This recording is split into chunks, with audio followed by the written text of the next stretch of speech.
मैं सबसे पहले अपने परमात्मा को और मैं मेरे सद्गुरु और मानव धर्म को प्रणाम करके वाणी को शुरुआत करूँगा।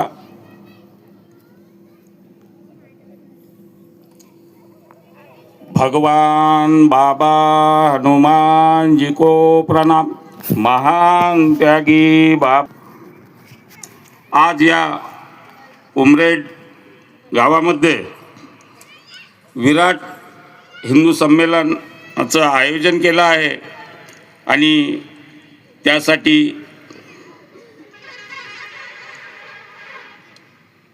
आमंत्रित पाहुणे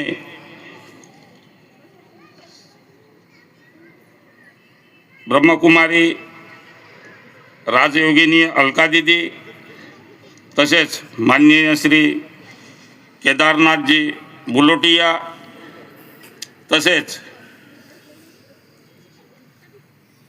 पंकजजी राऊत महाराज वारकरी संप्रदाय तसेच भगवतजी भांगे तसेच अनिरुद्धजी चचाने आणि मुकेशजी मुदगल आणि उपस्थित मंचकावर पाहुणे मंडळी तसेच उपस्थित सर्व मान्यवर आणि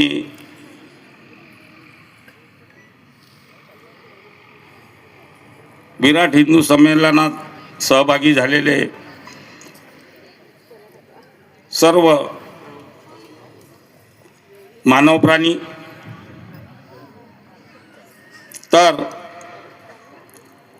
आज हे विराट हिंदू संमेलन हे जे इथं आयोजित केलं आहे उमरेडमध्ये, तर ह्या आयोजनाचा मुख्य उद्देश का, हे आयोजन करण्याचा मुख्य उद्देश का, आपला राष्ट्र हिंदू राष्ट्र आहे, आपण हिंदू आहोत, हिंदूची संस्कृती जपणं आपलं काम आहे, आपलं कर्तव्य आहे आणि नुसतं बोलण्यापुरतं म्हणजे इथं बोललं म्हणजे विषय संपला असं होणार नाही। तर हे हिंदू संस्कृती आपल्याला सगळ्याला जपायची आहे, संपूर्ण आत्म्याला जगायची आहे, कारण आत्म्यामध्ये परमात्मा आहे, आत्म्यामध्ये परमात्मा आहे आणि तो प्रत्येक शरीरात वास करते।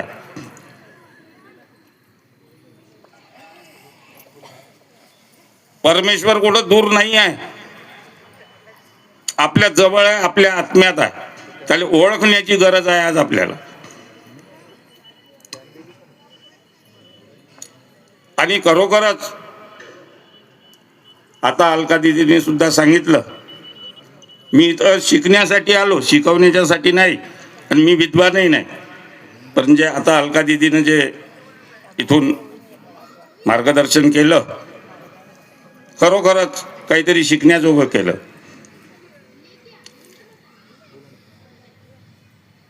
तर आत्म्यात परमात्मा आहे आणि परमात्मा कुठं आहे, तर आत्म्यात, म्हणजे परमेश्वर कुठं आहे, आपल्या जवळ। ओळख करायची आहे फक्त,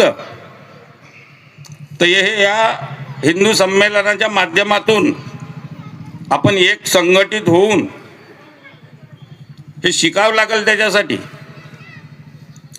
असंच नाही जमणार, आणि ते शिकण्याच्यासाठी गरज आहे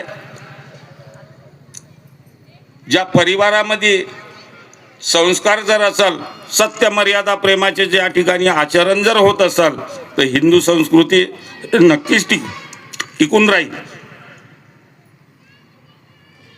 आणि नुसत्या आपल्या परिवारापुरती टिकून नाही राहणार, तर जगाच्या पाठीवर याचा प्रचारानं प्रसार जर झाला आणि त्याचं पालन जर झालं आणि सत्य मर्यादा प्रेमाचे आचरण जर झाले आपल्या माध्यमातून सर्व परिवाराच्या, तर हिंदू राष्ट्र हे इथं कुठेही कोणी कसंही जरी संकट जरी आलं तरी आपल्यावर मात करू शकणार नाही हिंदू राष्ट्रावर, हे निश्चित आहे। पण आपल्याला त्याच्यासाठी एकजूट व्हावं लागल. आत्म्यात परमात्मा तेव्हा आहो म्हणतो, तर नक्कीच आपल्याला आपुलकीनं आपल्या माणूस समजून आपण राहण्याची गरज आहे. आणि मला या ठिकाणी बोलण्यासाठी बोलावलं गेलं म्हणजे मला या आयोजक समितीनं आमंत्रित केलं आहे. त्यामुळं मी आपला मान देऊन या ठिकाणी उपस्थित झालो आणि बऱ्याचशा लोकांचे अजून मार्गदर्शनसुद्धा होणार आहे. म्हणून आपल्या हिंदू संस्कृतीला कुठंही धक्का लागता कामा नये. आणि सगळ्यात पहिले महत्त्वाची गोष्ट तर हे आपल्या जगाच्या पाठीवर गोहत्येचा जो प्रकार घडत आहे आणि आज गोहत्येचा प्रकार घडत जो आहे तो काही साधारण नाही आहे. आपल्यासाठी ते गोमाता आहे. आणि माता म्हणजे कोण होते? आई होते. तिची हत्या जर आपण करू देणार तर आपणही दोषी आहोत. आपण डोळ्यानं पाहायचा नाही, त्याचा प्रतिकार केला पाहिजे आपण. आणि हे कधीही संभव नाही आहे ह्या गोष्टी. आपल्याला त्याचा प्रतिकार केल्याशिवाय पर्यायच नाही. नाहीतर हे लोक असेच वागणार आणि आपल्याला आपल्या माणसापासून तोडण्याचा प्रयत्न करणार. म्हणून आपल्याला जर आपली हिंदू संस्कृती जर टिकाव धरून जर ठेवायची आहे तर आपल्याला संघटित होणं सुद्धा जरुरी आहे. आणि आपण त्याचा प्रयत्न करत राहिलो पाहिजे. एका दमानं होणार नाही, पण धीरे धीरे या माध्यमातून प्रचार प्रसाराच्या माध्यमातून संघटित झालो पाहिजे आणि आपली एकता दाखवली पाहिजे. आजच्या प्रसंगी एवढंच बोलतो आणि सर्वांना माझा नमस्कार.